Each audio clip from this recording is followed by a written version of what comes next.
Americans are afraid of their government, and for good reason. Government agencies have taken extraordinary control of our land, food, home, and our money. What is even more frightening is the coercive control the government is taking over our children, the most precious relationship we have on this planet. Education, medical care, and even possession of your child is under the close scrutiny of agencies that monetize our children.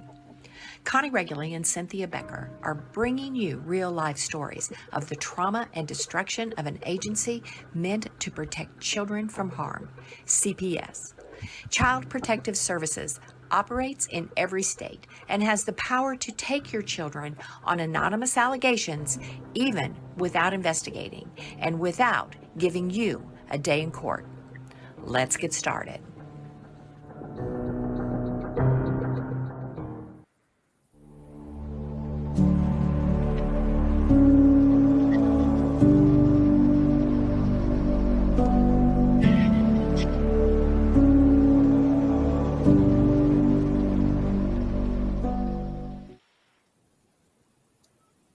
Hello, everybody. Good morning. I'm Cynthia, and I'm one of the hosts on Exposing CPS Families Tell All.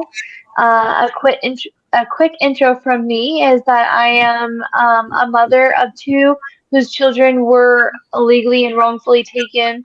And after 2 years of fighting, I did get my kids back. And now I love just being part of this community and helping families. Use their voice to tell their CPS horror stories.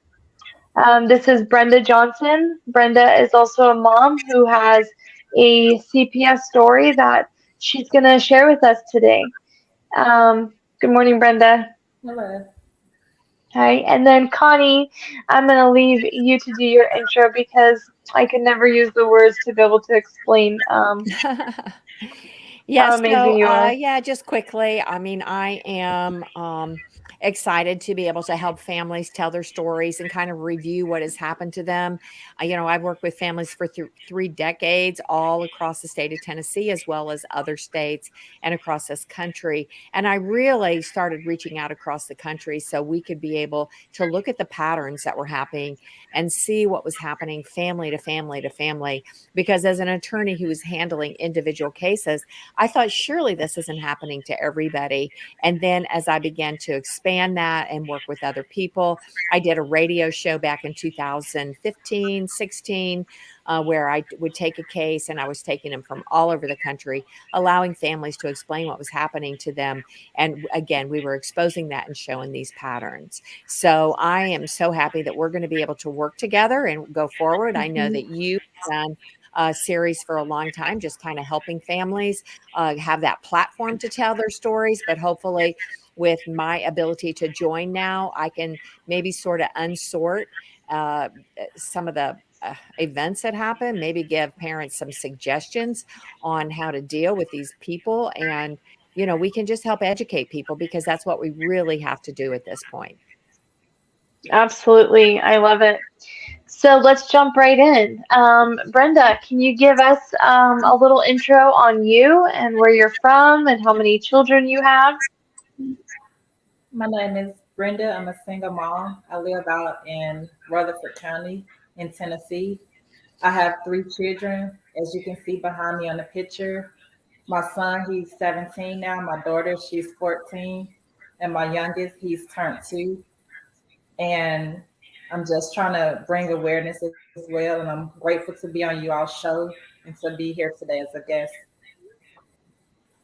I just so that people know, I interviewed Brenda a little while ago, a few days or maybe a week or so ago, and her story is sad, just as many others, and it blows me away that I've been doing this for years now, and it still shocks me. Yeah. So, Brenda, when did CPS first get involved in your life? Okay, and I'm CPS just going to say, Cynthia, hold on one second. Cynthia, when you are not speaking, will you mute your mic because Yes. we're getting a little bit of feedback. I know I've got an earpiece in, but we're getting a little feedback from you. So, and I'm sorry, Brenda, I didn't mean to interrupt you, but yeah, let's take a few minutes and you just kind of explain your story, sort of as it just really just kind of that impact of how it unfolded for you. And then I'm going to come back in and I'm going to ask you some specific questions. Haven't already have now some good information on your case, and I appreciate you sharing that with me, so that people can really grasp what happened to you and your efforts now to try to unwind that. But yeah, go ahead and just kind of explain that the best you can. CPS came in my life on March the 4th, a Saturday. My twin sister and I were having a disagreement, so it became quite heated. And I was asking her to leave my home, and she refused to leave my home. The police came out several times that day, and they were asking her to leave as well. And several different sets of officers came out. My sister normally knew that I had a warrant out for my arrest for truancy before I did. She offered that information to the last set of officers that were at my home. The officer knew that they came out for a domestic dispute. So he had to even go so far as to call his lieutenant to see what protocol should he follow, letting them know that I had an active warrant. And so since I had an active warrant, I was taken in and booked under the truancy. Okay, so right now I'm going to stop you. Again, I have a little bit more information on your case, so I want to talk about a few things you've already talked about. So let's talk about this active warrant. So you're saying this is a truancy warrant, correct? Yes. All right. Now, your children, you didn't talk about how old your children were. So, describe for us a little bit about your children, how old they are, what grade they're in, male or female, if you could do that, please. My oldest child was 16 at the time, and he's in high school, the 11th grade. My middle daughter, she's 14, and my youngest was about 21 months at the time. And so I was booked and taken down to the detention center for truancy. Okay. All right. Now, let's talk about that a second because I also used to be a prosecuting attorney. Truancy is a Class C misdemeanor. Okay. It is a Class C misdemeanor. That means that is supposed to be served by citation. They are never supposed to take somebody and book them and put them through the booking process for a Class C misdemeanor. So, right there, that's error number one. Okay, go ahead. I was inside the detention center, had got fingerprinted and photo, and then that's when a DCS caseworker came in to speak with me, and she was asking if my kids can go to Memphis with my twin sister, the one that I had the dispute with. And I was trying to explain to her, no, that my kids didn't need to be taken to Memphis because they were going to be letting me out on my own recognizance. And she told me, no, I wasn't getting out. So the caseworker that came to the detention center, she left for about an hour or two, and then she came back and she kept asking me the same thing. You know, if my kids can go to Memphis with my sister, and I told her no again. So I offered the alternative parents, the dad's information to the caseworker. She wrote it down on a sticky note, and then after that, she came back and I didn't hear anything else from them, and then they were releasing me. I was in jail, I think, for 3 or 4 hours, if I can say, because I didn't have a phone or anything. And then they just opened the doors and told me to get out, and I walked about 7 miles home. So, was this during the day? What time of day was this? Going back to look at a report, I think I was arrested about 4:30 or 3:30 in the afternoon. Okay, so it was the afternoon. We've already identified you should have been served with a citation. They took you through booking and then released you. So, of course, again, it's a Class C misdemeanor, so there wasn't any type of bond. They knew better than to try to put a bond on you. It's so ridiculous. All right, so am I understanding this right that the CPS worker was asking you if your sister could take your children to Memphis? Yeah, she came and asked twice. Wow. Okay. All right.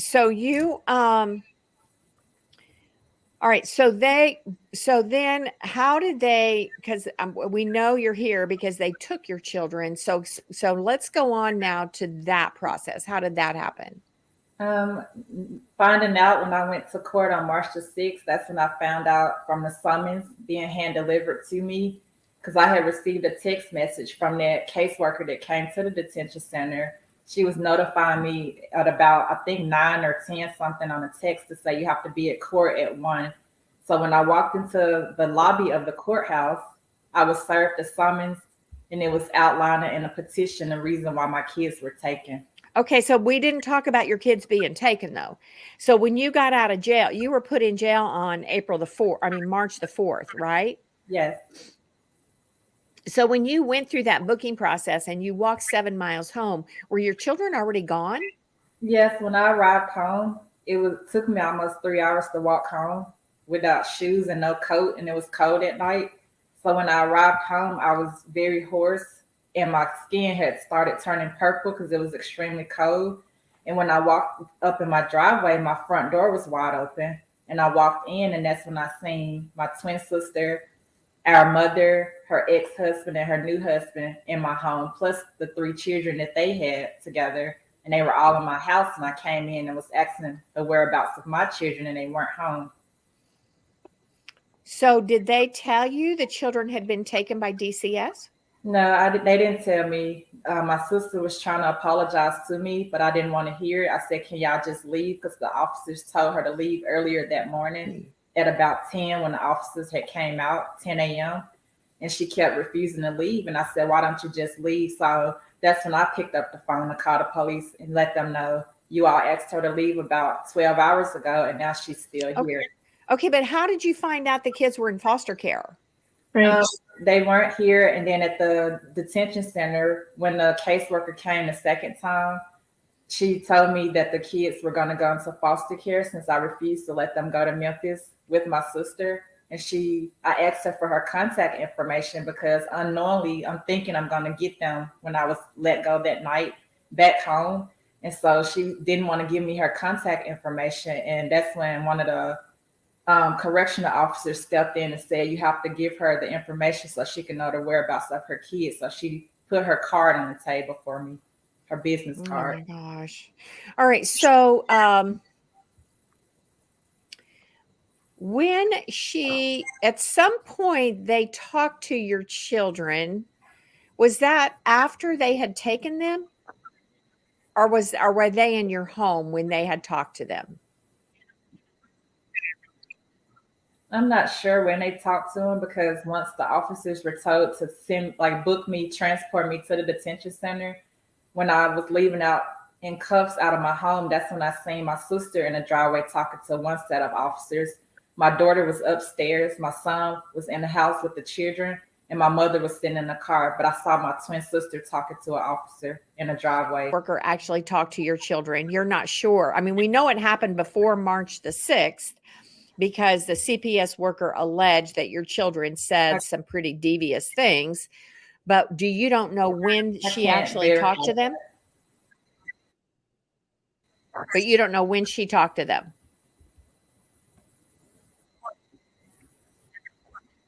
I don't know exact time or date or when she talked to them. I've never known when. So. Now, also, so that is March, and just for everybody, so everybody's clear, that's March of this year, 2023, right? Right? I think there's a lot of lag.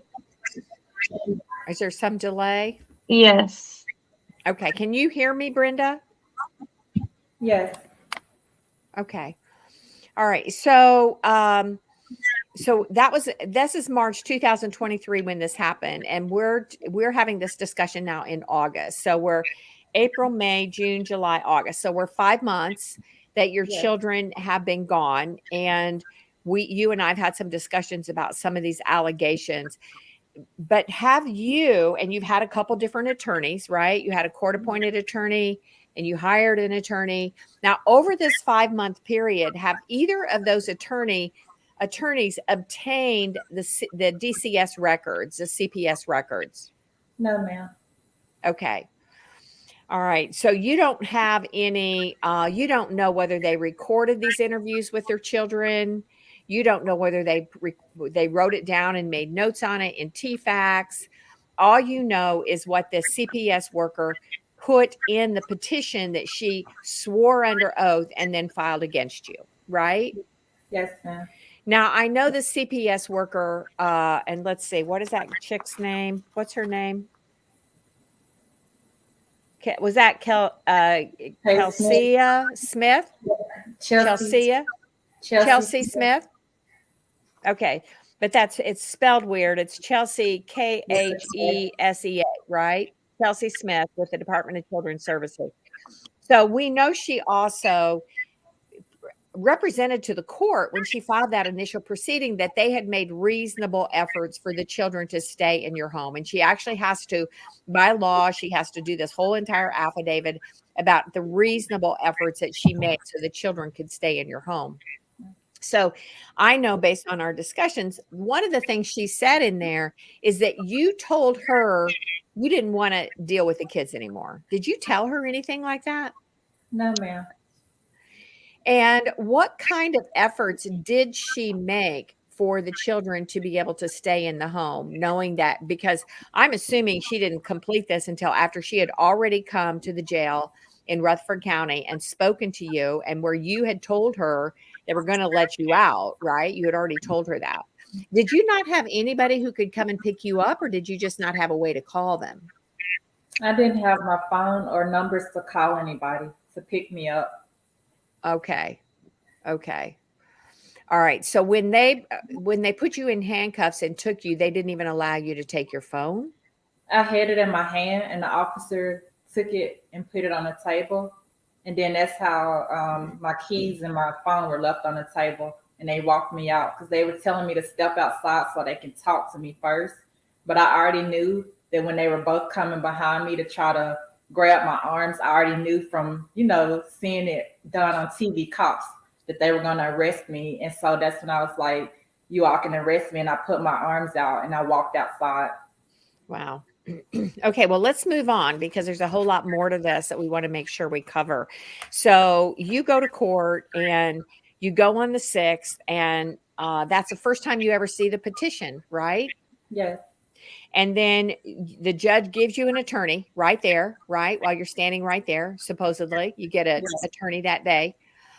And that now the children have already been gone a couple days. Under Tennessee law, you're supposed to have what's called a 72-hour hearing. Mm-hmm. And so here you are, you're just being served with your documents. You were just told, did she call you or did she text message you? The attorney? No, the person who told you to come to court. She text messaged me.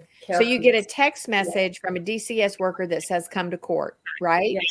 And that's when you get served. You don't know where your children are. You walk in there and somebody says, this is your attorney. Are you allowed on that day to have a full evidentiary hearing on all of these allegations made against you? No, ma'am. So you basically leave court that day with nothing, right? You don't have a hearing. You don't have your kids. Were your kids at court? No, ma'am, they weren't. So did anybody say anything about when you need to see your kids, talk to your kids, tell you where your kids are? Did anybody give you that information? Earlier that morning, when I asked to speak to Chelsea's supervisor, because I wanted to file a complaint just from how she was treating me in the detention center, and I didn't know the whereabouts of my kids, and I thought they were going to come back home that night. And I went to Rutherford County Department of Children's Services to ask for her superiors. And so the receptionist gave me that information. And I believe I spoke to Christina Moody and was trying to file a complaint, but the lady said she was the regional director over 5 counties and she didn't have time to listen to me. And so that's when after that, I was getting a text message from Chelsea to be at court. And so I asked Christina Moody, I said, will I get my kids back? And I think I even texted Kelsey to ask her, how do I get my kids back? She said they'll let you know all of that in court, which they didn't. Okay, go ahead, Cynthia. Connie, I was going to ask if, in a quick nutshell, because you're in Tennessee as well. Can you tell us how this should have happened? Like the fact that there were adults at the home when the children were removed, and about like a visitation that should have been scheduled, whether before court or after court. And then, like you mentioned, the 72-hour hearing that should have happened. Yeah, yeah. Well, what should have happened, it seems to be an elusive thing because, they don't follow, appear to follow anything. And what you're hearing Miss Johnson tell you is sadly something that is occurring. So, I mean, Mhm. first of all, yes. I mean, they came to well, again, number one, Miss Johnson should have never been taken for booking. It's a truancy is a class C misdemeanor. It is not an outstanding warrant. It's to be served by citation only, where the officer actually writes a citation just then and there and say, here's your citation and appear in court on this day on your citation. So taking her to be booked, but then once she was booked, I mean, her sister was in the home. It sounds like her mother was there. Mhm. That certainly even her mother could have been able to have at least a temporary care of the children, and just to allow that, allow her to go through the booking process. I mean, I'm just, and Miss Johnson and I have talked about the truancy issue as well, and these things that happened a couple months before that in February. And indeed, she was having some issues, with her children, her two older children in school, and so somehow she was flagged over this. When I don't know how her sister found out about it, but apparently when her sister knew about that or talked to them about the truancy warrant, that kind of flagged her and put a target on her. So yeah, I mean, definitely they should have left the children with an adult. She should have gone through the booking process and been able to return home to her kids. So Brenda, the next thing, I mean, it's critical. The the next requirement that the state has under state law is to set up a perm plan meeting, and they're required under law to set that up within 30 days. So from the time the children were removed on March the 4th, that would have meant by April the 3rd, they should have called you into a meeting, you and your attorney should have given you proper notice, because they're also required to give, and I believe it's 5 days notice on a perm plan. Typically, what they're supposed to do is mail you a letter, make sure they have the right address, which now we know maybe they didn't even have the right address, but they're to mail you a letter of a notification of a perm plan and give you 5 days notice. So did you get that? Did you get a perm plan meeting with DCS prior to April the 3rd? I wouldn't call it a perm plan meeting. I would call it a meeting just because the guardian ad lin was telling them she was going to file a motion for lack of effort because they weren't doing anything on the case. And she was telling them they had to be compliant by April the 3rd. So that's why on April the 3rd, they threw something together, but a perm plan wasn't established or created on that date. They just did it to say that they did it. Okay, because I know in you and our discussions and kind of just flipping through and seeing what these dates were. I mean, I didn't see any type of documentation that they had a perm plan meeting. So did you get any type of report or documentation that they had actually had that meeting?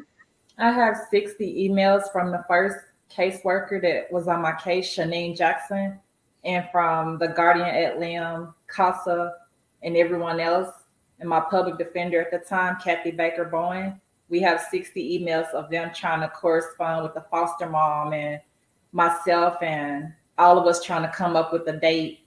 But when Betsy Crow is the guardian ad lin, when she told them you all have to be in compliance, that's when they threw it together on that last day. Okay, but after it was over, you should have gotten something from DCS. You should have gotten a report, a perm plan, case notes or something. Did you get anything from that meeting? No, ma'am. Okay, so all right, so then you are in court.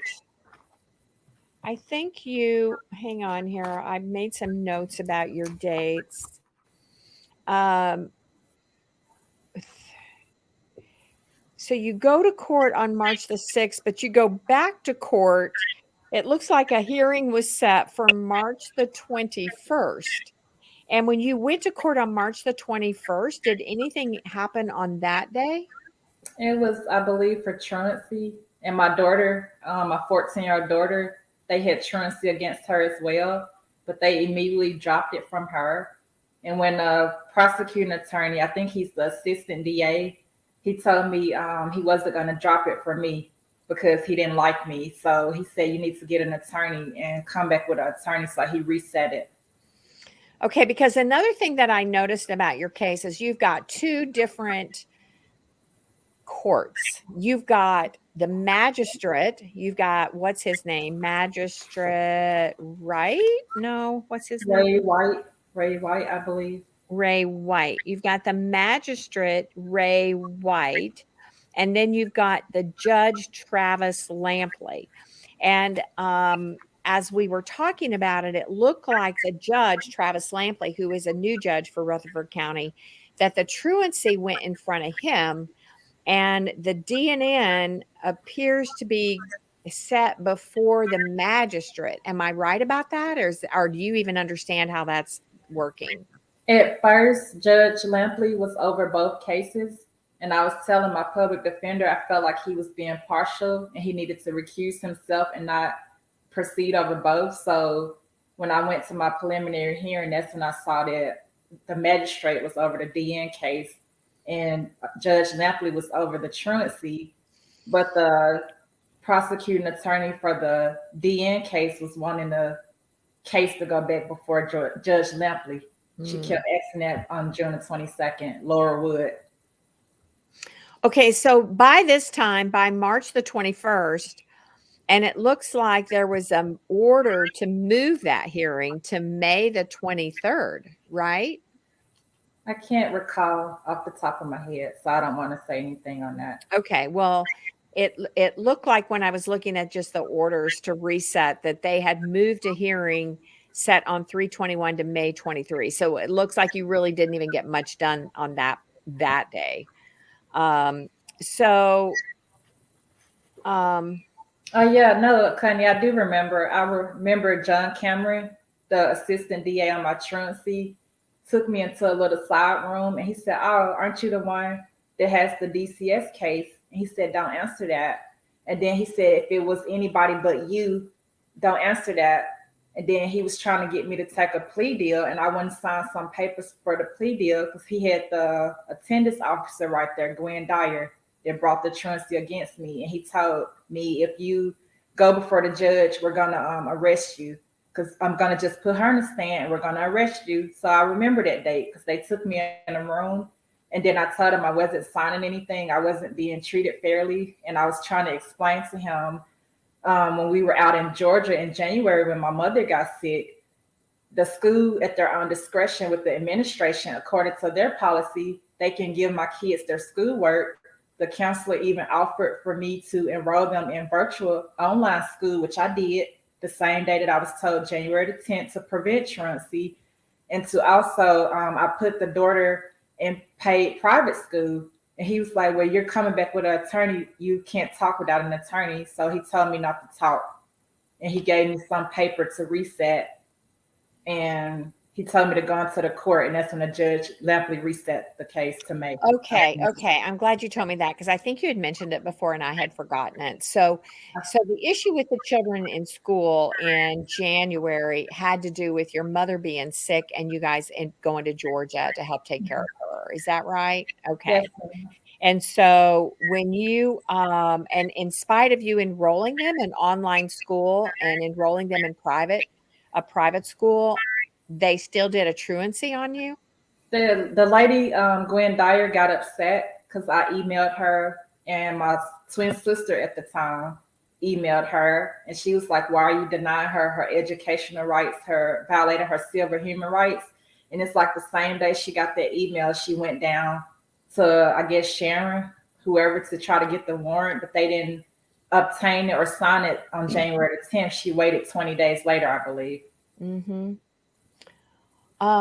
This is very interesting because actually, I don't want to get diverted from your story, but I have somebody else who just reached out to me yesterday in another county where they are attacking the parents for truancy and threatening to take their kids away. So that's another, that's for another day, but it has to do with the same thing. It has to do with their objections to online and homeschooling,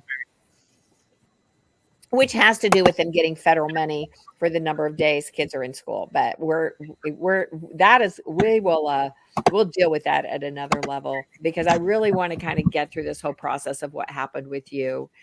So then you go to court on, it looks like the May that, oh no, in the meantime, so on May the 14th, there is a foster care review board meeting. Is that also when did they finally have a perm plan, or have you not had that perm plan yet? The They meeting. sent, we had a meeting. I know now they had one May the 11th for the perm plan with my attorney, and my older sister attended. And I didn't be aware of the perm plan, like the paperwork, until the morning, June 22nd, of the preliminary hearing. And last week they sent it to me. Nabrea Howard, the DCS team lead. Okay, so you didn't get proper notice. Now I think it's 5 days. You're supposed to have 5 days notice. Did you get 5 days notice of that perm plan meeting? As I can recall, I don't get the advance notices, so I would say no. They tell you either the day before or Okay. like the weekend before the weekend. Well, and I noticed you also shared with me that last Friday afternoon on August the 3rd at 3:55 p.m., the bare end of the day, you received an email from DCS to set a perm plan meeting for Tuesday, which would only be, I mean, of course, it's the weekend, but that is Saturday, Sunday, Monday, Tuesday. I mean, that's 4 days, but it is the weekend. And then they set it for noon, which is really 3.5 days. So that and we'll come back and we'll talk about that a little bit. But it's critical that people understand that they're supposed to have 5 days notice on these meetings so that they can be available, or they can be there by Zoom, or they can have it recorded. All right. So then on the 14th of May, there's a foster care review board. Now, did you get notice of that meeting? No, ma'am. So you got no notice. And of course, because you didn't get notice, you didn't go to that one as well, right? No, I didn't see him. Now, did they take your kids to those meetings? Do you know? I guess looking at the paperwork, when I got my file from the court clerk, I see that the foster parents attended, the caseworker at the time, who's now terminated, the team leader, I believe, Gail and Casa, and the people that was over the board, but I don't believe my kids attended the review board neither. So I noticed that, and we talked about a couple comments that they said your kids made to the foster care review board meeting, but it's kind of hard to tell if the children were actually there. So you're not sure if if your children were actually there for the foster care review board meeting. Is that right? It has it checked on the paper that I'm looking at right now. It says that the mother and father are non-participant, but the child and other participants, but it doesn't say which child. Okay. Well, I think there's a separate foster care review summary for every child, right? So I think it's checked for all the children. All right. So by May the 4th or May the 14th, which is when they're having this, we're now over 2 months that you've been separated from your children. Has DCS provided you any services? No, ma'am. Kelsey, I keep saying her name wrong, Miss Smith, the worker that got them removed, she keeps going before the courts and to DCS saying that I refuse services, but I was never offered any services from DCS. And what about visitation with your children? I don't have visits. They've been gone since March the 4th, and I've seen the 14-year-old, and now he's 2 on April the 11th. I haven't seen my 16-year-old, but now he's 17. And then I saw the 14-year-old on June the 5th after allegation between her and the foster mom. Okay, so you've had one visit with one child. So that was, did you say June the 5th? I had a visit with the 14 and now the 2-year-old April the 11th. And on June the 5th, I had a visit with the 14-year-old. Okay, hold on. I want to mark that here.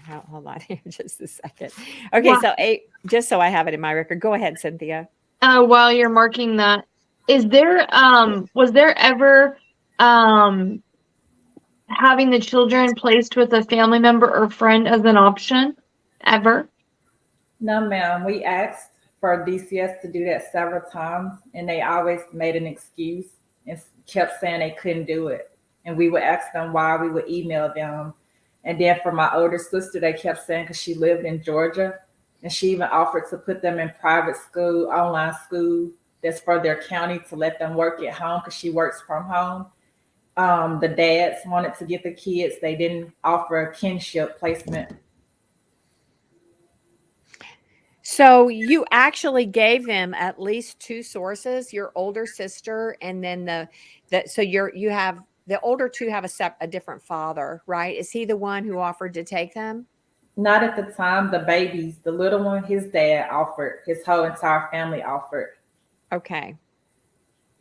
And your mom as well, right? And Not my even mom at the time because she had went back into a coma, so she wouldn't be able to um, get the kids. But you're saying your baby's father also had some family members? He has his mom. He has his cousin that's a pastor. I went to the church on March the 5th and talked to the pastor, talked to the moms, the aunties. He has a large family. We all cried in church and they said, well, bring the baby here. Try to get the baby. And DCS claimed that they called the dads and they said they didn't want to be involved. But they told me that DCS never called them. They told you that? When did they tell you that? DCS said it under oath. The one that got the kids removed, Miss Smith, she said it at the preliminary hearing June the 22nd. And I've heard that from my private attorney and the public defender that the dads didn't want to be involved. And so you're saying that she said that in court? She said it under oath. And you said on the 22nd. Oh gosh. Okay. About dad. Yeah, you really need those recordings of those hearings so we can find out all the things that they've said. All right. So I want to keep moving forward. So here we are now in June 22nd, you had a hearing, and that was really what was considered your preliminary hearing, right? Yes. And that was with the magistrate Ray White. And that was where, so when they have a preliminary hearing, there's a couple things that they're supposed to do. They are supposed to make findings of fact related to the reasons for removal. I mean, findings of fact, not just like we think there's reason for removal. They are supposed to also find that it's the least drastic alternative to put the children in foster care. They're supposed to make that. And they're also supposed to make findings related to why it's contrary to the welfare of the children that they not be returned home. So I want you to tell me, to your best recollection, what happened on June the 22nd in court? June the 22nd, Chelsea Smith, the assessment worker that got the kids taken, she was the first to testify. And she changed her story, of course, from what was said in the summons. But she was so adamant that I told her I didn't want my kids. She told them I was mental. So my private paid attorney Michael Hollins, asked her, what makes you think Miss Johnson is mental? And what degree do you hold to state that? She told him she has a business administration degree. And she said, because I offered information that wasn't asked of me when I was in a detention center. And so she didn't ever state specifically what I offered, but she said I said something about my twin sister. And I was just letting her know I didn't want them to go to Memphis for the reasons my twin sister doesn't have a place to live of her own. She doesn't have a job. And she's also on the FBI terrorist watch list for non-affiliation with terrorists. So that's why the lady went to court and said I was mental for those reasons. But I said, why would you take them from me and I'm being brought in only on truancy, and you want to send them to Memphis with someone that's like this that doesn't have custody of her own kids?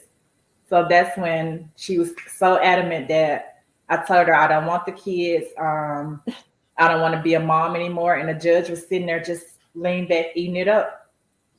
So they offered to send your children to Memphis with your sister, who's on the FBI watch list. Is that what you said? Yes. And who lost custody of her own kids, and she doesn't have a place to stay. Yes. But they denied looking at sending them to your older sister and your youngest child's father and his family members and extended family who offered to help. Yes.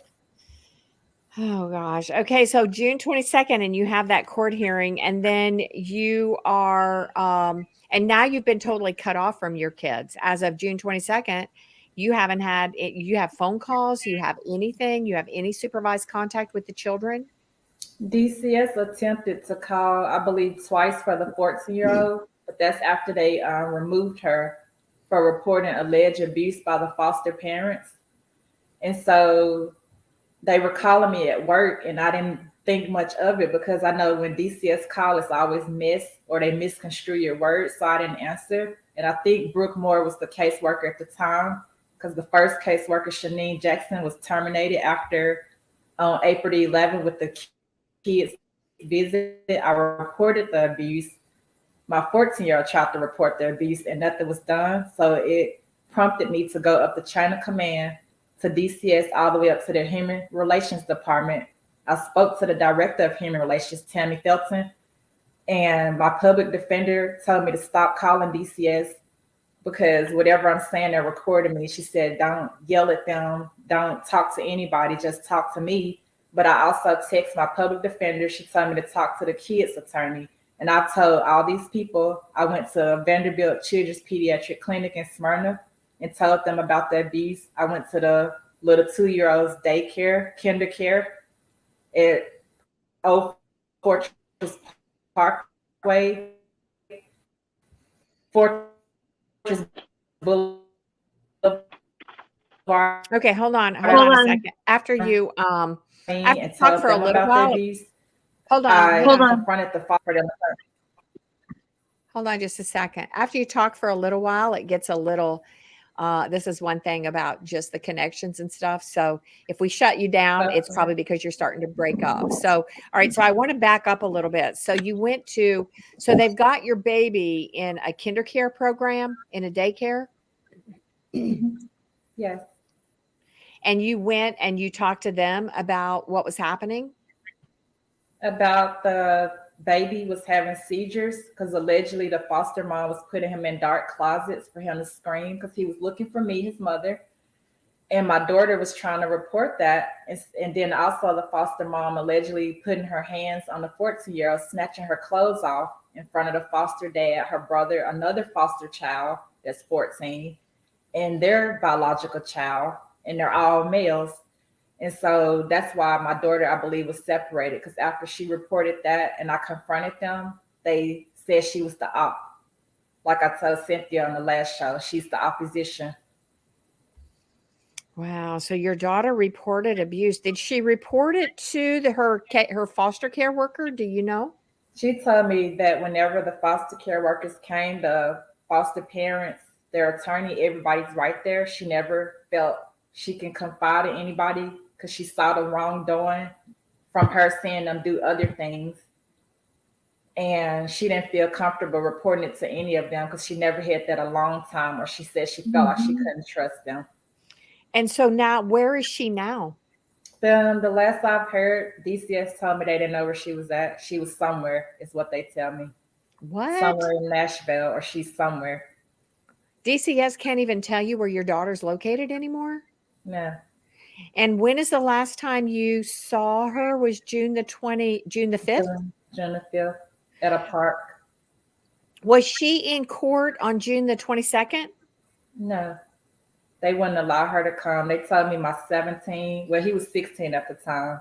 They told me he wasn't going to come to court neither.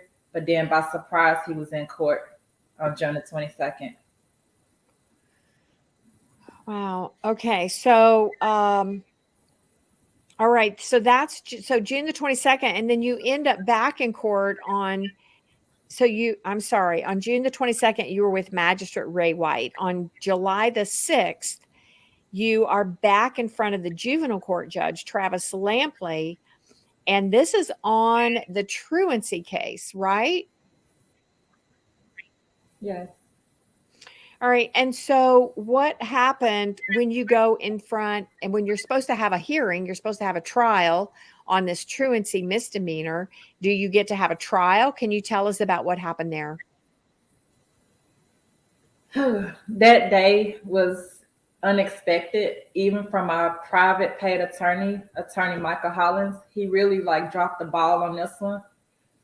When I arrived to court with my family advocate, who's not present today, but both of you all have spoken with Mrs. Cheryl Huff, and we walked into the lobby, we see the attorney's cars in the parking lot, but we don't see the DA or my attorney. And court's supposed to start at 1. I think they come out like 1:30, 1:45, laughing, talking, and playing. And then my attorney is trying to get me to sign some paper. And I told him, no, can you explain it to me? And he was like, if you go before the judge, you're going to jail. He kept threatening me with jail. And I was like, how are you my attorney, but you're threatening me with jail?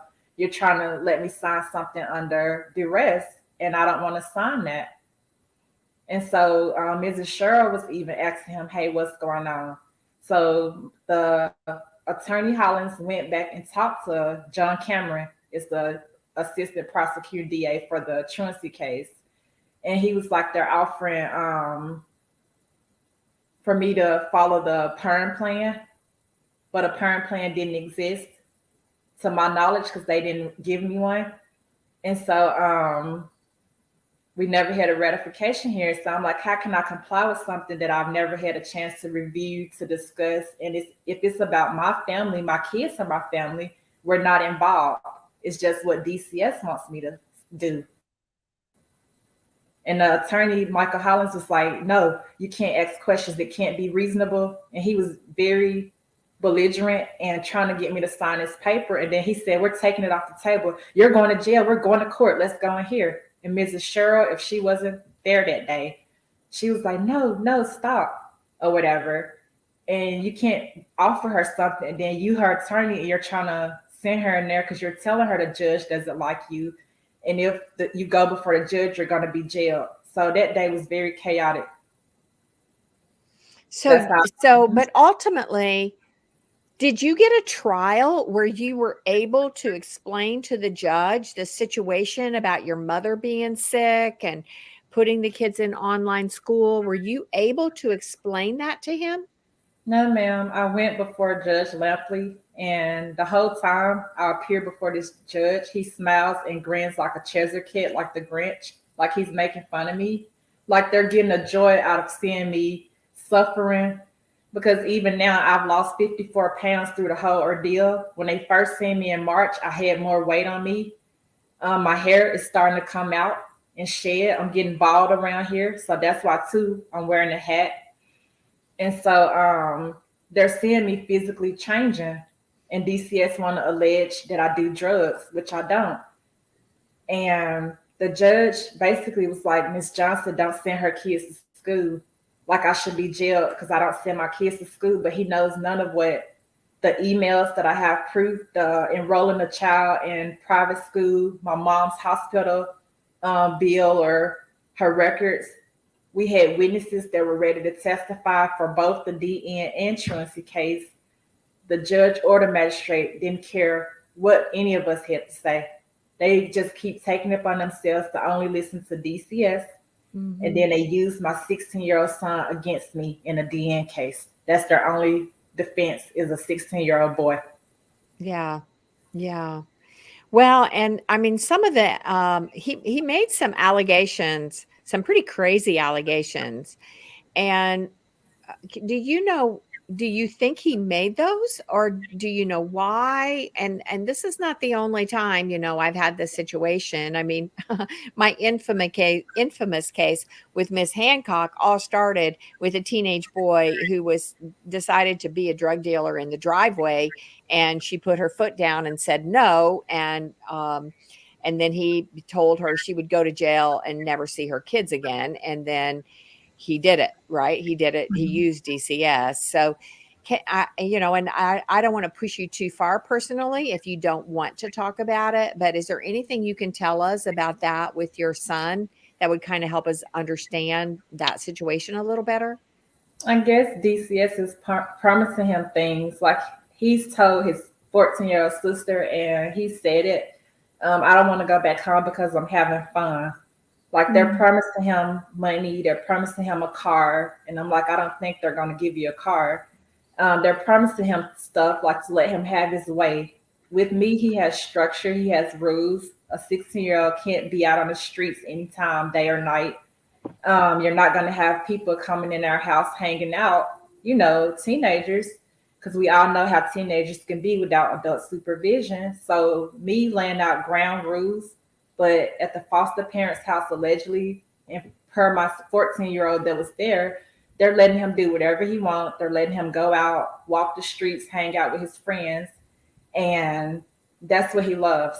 So, DCS found their weak link to manipulate, and it's him. Well, let me tell you something else about that too. So he just turned 17, right? In July. Is that July right? the 7th, All yes. right. So there's this other thing with DCS a lot of people don't understand. It's called the Chafee program, and what they actually want children to age out of foster care because of certain benefits they get, and they use I want people to understand this. So I'm going to talk about this just a moment generally, if you'll just bear with me.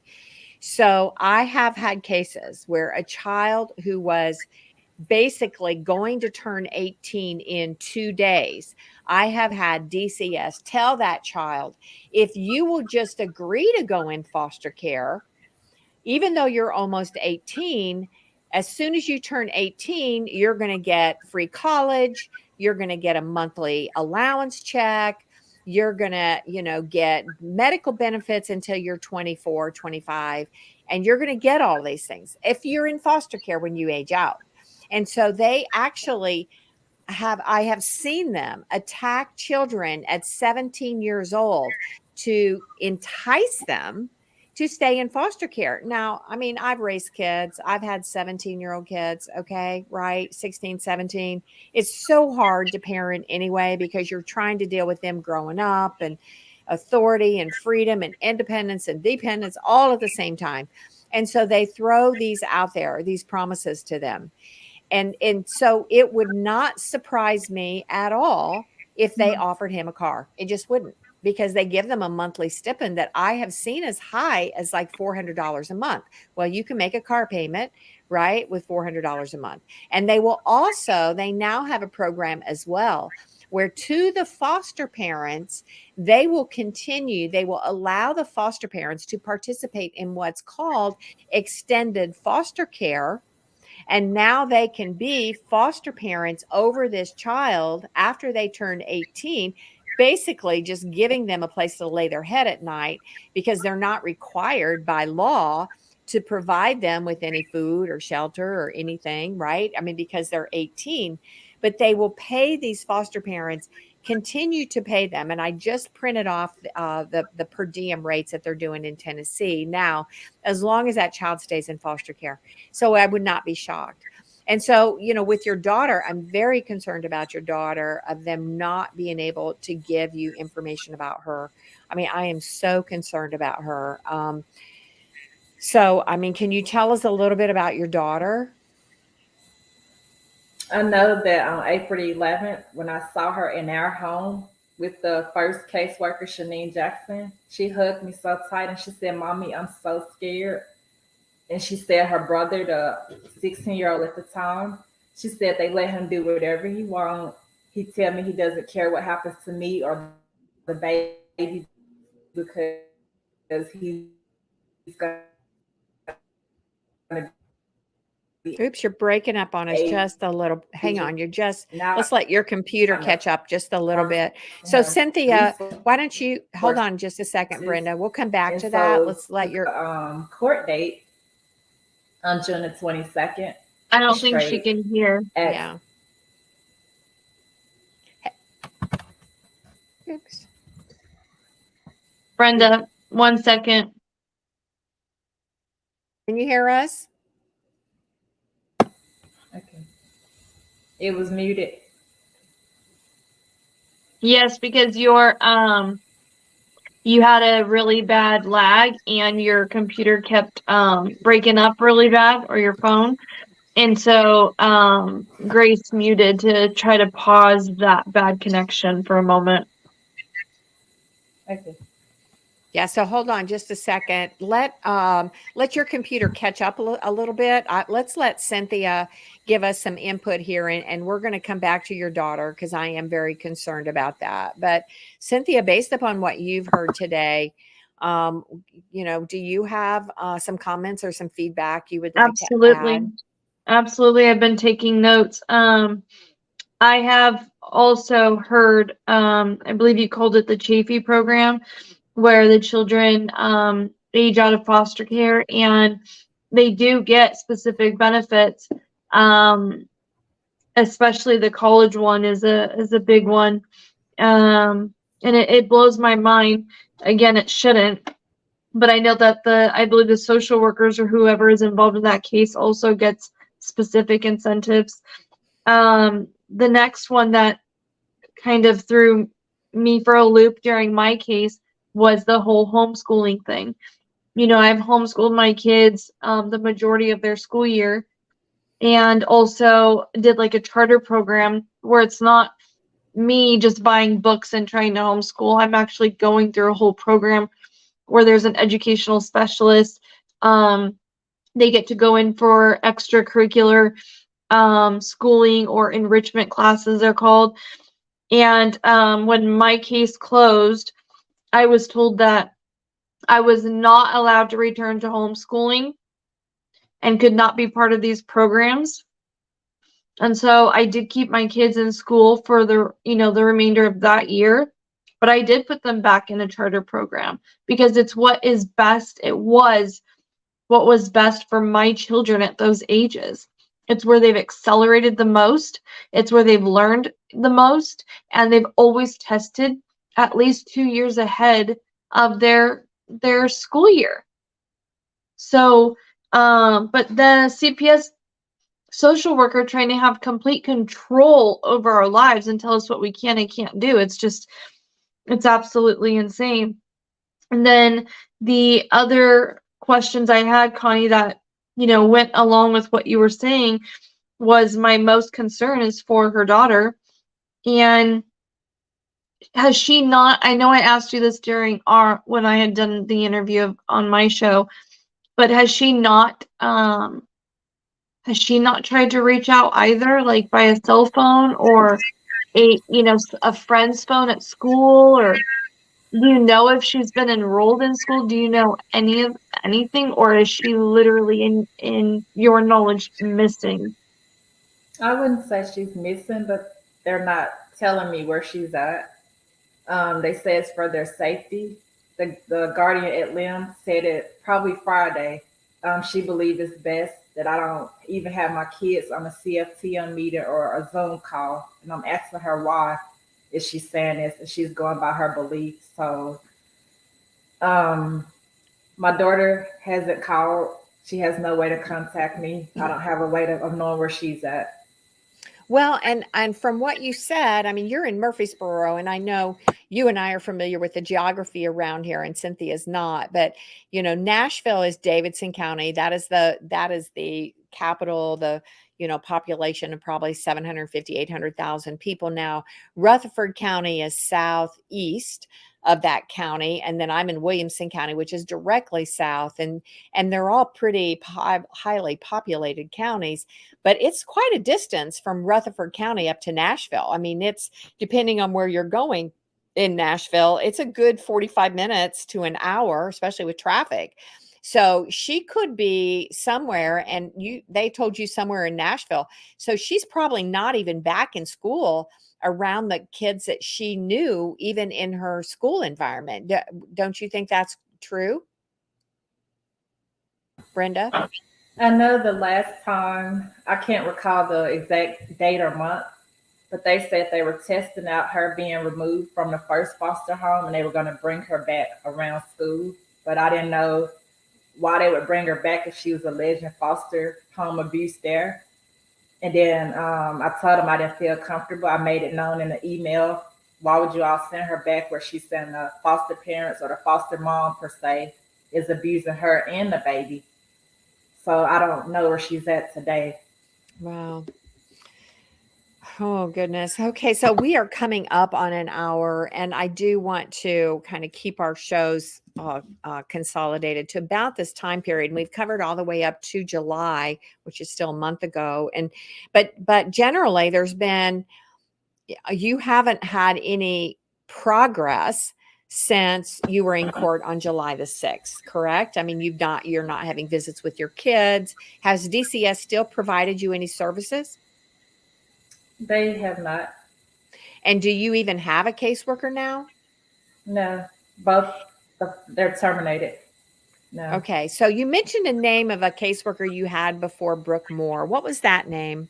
Shanine Jackson. Shanine. Okay. And you think she was terminated as well? I know she was terminated because at the time the foster mom texted my phone and told me that the first caseworker Shanine had been terminated, and it was like probably 3 or 4 days after the abuse was reported. Okay. And then you mentioned also Christina Moody. The regional director She's for the the regional director, and you reached out to her as well. Did you actually talk to her? yes, ma'am. I talked to her on March the 6th, the morning of March the 6th. I was trying to file a complaint against Chelsea Smith. All right. Now, have you since then had any email communication or anything with her? Only once when they tried to have a CFTM meeting, and I think she was emailing to let us know Shanine Jackson was going to be late for that meeting. And after that, when I tried to contact them about anything, no progress in my case, no resources, nobody doing anything, nobody contact me back. Art Dickens, Well, Christina I'm going to Moody. say to wrap this up, I mean, there are clearly compliance issues with Title IV. There's also just compliance issues with their own policies. And I have recommended to people filing complaints directly with the commissioner's office as well as with the General Assembly members, like whoever your state rep and state senator are. I have even at times delivered those complaints to the governor's office.